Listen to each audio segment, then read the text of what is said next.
Yan po, si Parintino. Pamangkin. Nakahuli po ng anak. Ayan po, lumulundag-lundag pa.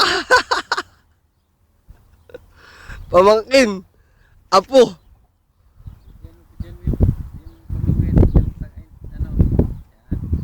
Iyo nakahuli po kami. Kahit pa paano. Bumalik sa dagat.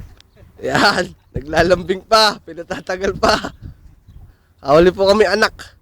Pinagano pa, pinanamnam pa yung nila. Aywa.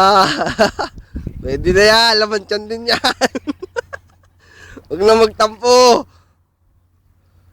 Ano, buhatin natin? Buhatin na. Akin na.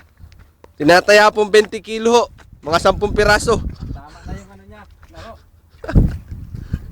Yan po ang nakahuli. Baligtad na naman.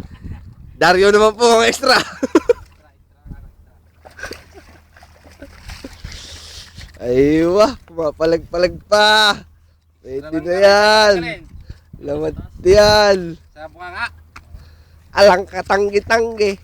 Saan ka magwawala? Aywa. Pakita natin doon sa uwi na.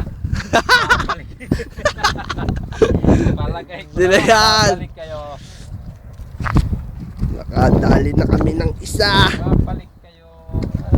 Hindi, ano to? Aywa, kaganda ng kagat. Magdamag na nga, ilapag mo na dun sa bato, bade.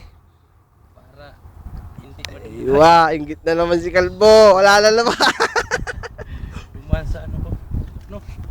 Taga. Wala. Ando sa ilalim. Sa pinakamalaking bato. Aywa. Yun yung... Yan nung umaga na nakasabit pa. Ayo.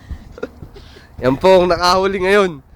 Ah, yan po ang extra. Kahit pala paglaroin mo ng umagat maghapon eh. Hindi na yan, bade. Yan po ay may 20 kilo. Yung 10 piraso.